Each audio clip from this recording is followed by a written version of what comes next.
first straw. Go ahead, Greg. Yep. So Oliver, just to start, I mean, this year compared to last year for you, there's no newness. Just how are you different one year from the other? Just being more comfortable within the system, getting used to the routine of fall camp and being amongst the guys every day, coming in and working hard. It's definitely an advantage being here for a year, knowing what we're doing each and every single day, and familiarity really helps. But yeah, just feeling comfortable. What do you concentrate on? We think of, okay, you go up there and just kick 1,000 balls, but I'm sure there's a whole lot more to it. So what do you concentrate on? Just being more consistent. Working with Austin Brinkman, my coaches, on being as consistent as possible. Making sure that my worst ball isn't majorly different than my best ball, and just making sure that every single time I go out there, they know what result they're going to get. So just being consistent on a daily basis, and working things with the people that I'm involved with. To that point about your worst ball being close to your best ball, when you got in here, some of your worst balls weren't very good. How did that change? What happened that got you through that? It was just a mental hurdle that I had to overcome. Obviously, having never played and being under a live snap before, I wasn't very comfortable. When I first got here, I just had to get over that mental hurdle, and something clicked last fall camp. And, ever since then, it's just been making sure I can repeat that every single time I go out there. So, yeah, as you said, like last year wasn't my best ball ever, but, I feel like as I've gone on, I've become way more comfortable. I'm way more confident in myself and my ability, and to know that I can go out there and perform each and every time. Can you pinpoint what clicked that got you from there to here? Honestly, it was just knowing that I have the ability to be there. I wasn't, after you come in and you hit a few bad balls, you start questioning a lot, and that was a thing that I had to really just overcome, was knowing that I had the ability to be there. I wasn't brought here for no reason, and so making sure that I had that belief in myself that the coaches had in me. That was probably it. It wasn't the yips, was it? No. So it wasn't that. It was just not performing when I needed to, and then that kept on building and building. And then at one point, I just had the mentality of saying, worst comes to worst, I stay this way, but I knew I had more in me, and that's something I just had to overcome. You've been in New Jersey before, so you've been around the game a little bit. But once you got here, anything about the college game that caught you by surprise you had to really get used to? Just the intensity and the pace. It's a lot more fast paced than anything that an incoming freshman would be used to. So just getting used to that pace and the frequency of which we do things. So that's the major thing that I had to adapt to. How do you get the ball to do some of the things that you make it do? I mean, I know obviously the end over end, you're kicking one end of it, but the ones that wobble and the ones that knuckle, where does that come from? Just repetition.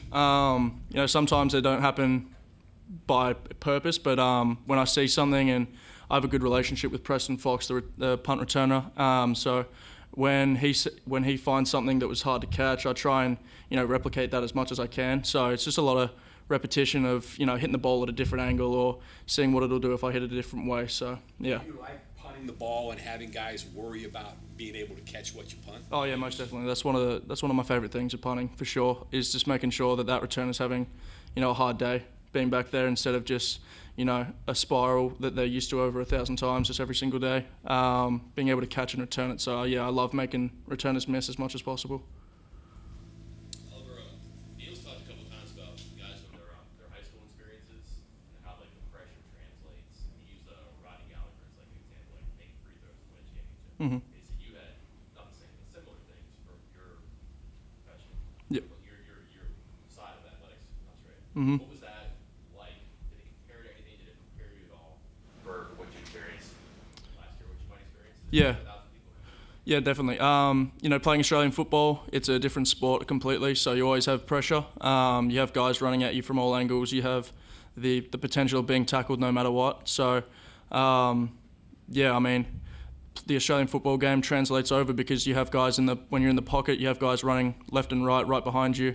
So you just got to be able to maintain that mental stability whilst you're punting the ball. So I'd say Australian football definitely prepped me for that. And, working with Pro Kick Australia, obviously we simulate rushes, but as I was saying, it's nothing compared to what you get here. So, yeah, I'd say Australian football definitely helped me prepare. The snap against Oklahoma State, that looked like it could have been chaotic. Yeah. Really smooth. I don't know if you ever rehearsed that, but it sort of seemed like you did. How ready were you to go out and just like a fire drill and kind of nail that, really? Yeah. Never want that to happen, obviously, but we work that all the time. Like, that is a specific drill that we do. We use wet balls, and then we practice the ball going over our left shoulder, right shoulder, and over our head, and what the process is to, fix that if it happens. So that's a drill we work most days. And so, I was ready for it in the back of my mind. Obviously, wasn't thinking about it in the moment. I was kind of just thinking get the ball off. But, it was it's something we work. Neil mentioned your understanding of the launch points and different things in the protections. Mm-hmm. You don't punt in the same place hardly any, mm-hmm. different places. Describe that and talk about that a little bit, how you figure that out and how that's become a key to what you guys do. Yeah, I think just, as I've been here and gotten used to the scheme, we've been able to implement more things into the scheme itself. So moving those launch points as much as possible is critical for us. As Coach Brown would have said, just making sure I hit that launch point. So this year adding in, going left, rolling out left, just making sure I keep hitting that launch point and being aware of where the defense is and where the rushing is coming from. So the Texas look that we got last year when they overloaded 8 guys on one side had to be critical. With where I was in order to, get balls off and not have anything blocked. So, it's crucial for us. And are you tempted to take off and run and keep running? If the opportunity presents itself, it's definitely going to be there. But, we'll deal with that when we get to it. But I'd love to get down the field at some point. So do you look up and look at formation, or you just concentrate on the snap? Yeah, definitely pre-snap. Looking at where they are. What they're looking like most of the time.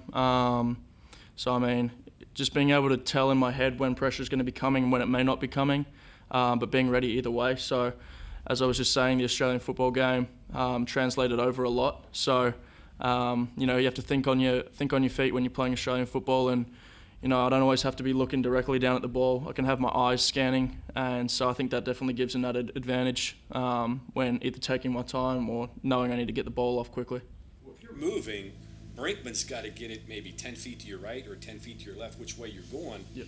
That's not easy to do, is it? No, it's a massive credit to him as well. Like, as I've said before, he can put the ball on a dime, and he knows exactly what his role is, and he understands it fully. So he's really good at what he does, and it makes it a lot easier for me back there with him being there. Quarterback might throw the ball 30 times in a game. Running back might carry it 10, 15, 20 times a game. You might have four opportunities in a game. What's it like going out there cold and you got to do it right now because you're obviously in a bad situation. It wouldn't be fun. Yeah, no, that's definitely something mentally that you got to prepare for. I think my game against Kansas last year, we didn't have a punt until the third quarter, and you got to go out there and produce. And so I think that was definitely a learning curve for me, just knowing to stay ready at all times because, as you said, I could only be out there 3-4 times in a game. So being able to maximise and fully make the most of those 3 or 4 opportunities is something that I feel like this year I'll have more experience of doing and be able to take advantage of for sure. I try and support the guys as much as I can, and while keeping myself, warm. I try and get on the bike, do some stretching, kick a few balls into the net, things like that. But I'm mostly watching what the defense is doing, and then when the offense is out there, I'm ready if they need me, and yeah, that's about it. Have you discovered anything by example, just messing around, or by accident, just messing around? And, Yeah, most definitely. You know, as I was saying, the knuckleball floaters, things like that, keeping the ball low and just punching it out there is something that I find returners struggle with. So, I mean, a couple of times against Iowa State last year when I may not have connected with the ball perfectly, but it got down the field. It's something that I realised can be successful. Obviously, you don't want to be putting it in the wrong place where the returner has a chance to, you know, bring it back, but punching it out there, keeping it low, and giving them all types of, you know, ball flight is something that I've found to be successful. So what could have been a bad day, or maybe like not what you had planned, that becomes part of your repertoire, and you like, hey, this might be something you work on that in the future. Yeah, most definitely. Yeah. Is there an urge to do a lot of that stuff, like, you know, trick kicks, trick shots, things like that? You see a lot of people having fun with that, but you never know until you try sometimes too. And maybe you know not to use something or not to try it, but I guess how much time do you think about what might be out there that you don't know about? It's pretty much only when I see something happen from me kicking the ball. As I said, when I talk to Preston, I try and ask him what he finds hard, and I try and replicate that as much as I can when I'm working with the other specialists. When it's like a team pump period, I'll mostly just try and keep it consistent and, you know, replicate looks that we might be getting in a game from another punter. But yeah, I definitely try and rep those things when I can, just in case, you know, we need to pull it out in adverse weather or something like that as well. When you're trying to deaden the ball inside the 10, are you going with a backspin? Is that what you're trying to do? It looks like the ball is rotating in a different direction. What's your approach there? Yeah, you can try and control that as much as possible. So for me, it's just hitting the ball at a certain angle. So we use the TrackMan in the summer and in the spring a lot to, you know, figure out what is the ideal angle to be hitting those kind of balls to get the ball to spin backwards. Can't always do that correctly, but there's a certain methodology that I go about. So hitting the ball in a certain spot to get it to spin. Usually we get it to hit it on the head of the ball and it'll bounce backwards. So Point of the ball when you're dropping it, is it directly to the ground or is it up elevated a little bit? it's definitely more direct to the ground, so I can get that revolution on the ball. Whereas if I'm, you know, down the field a bit trying to get more distance or, you know, just punch it out, I'm definitely trying to hit more of the bottom of the ball. But yeah, it's more straight down for sure. Drop is really important. Yeah, it's the most important. Yeah, for sure. What about your shoe? You got a special kicking shoe or? No, we just use like soccer cleats, just to make it easy. But yeah, no, nothing too special. Yeah. No square toe, round toe? Yeah, no, nothing too special. Guys used to pull without shoes. Yeah, my special teams graduate assistant showed me a clip of that the other day, and I was dumbfounded by that. So I'm wondering if they maybe can control the ball with their foot better. I don't know. yeah, I don't know. That's crazy to me. Honestly, I've never seen anything like that. But it's a crazy thing to think about. It tells you how old I am. Okay, anything else for Oliver? Thanks. Appreciate it. Appreciate you guys. Thank you.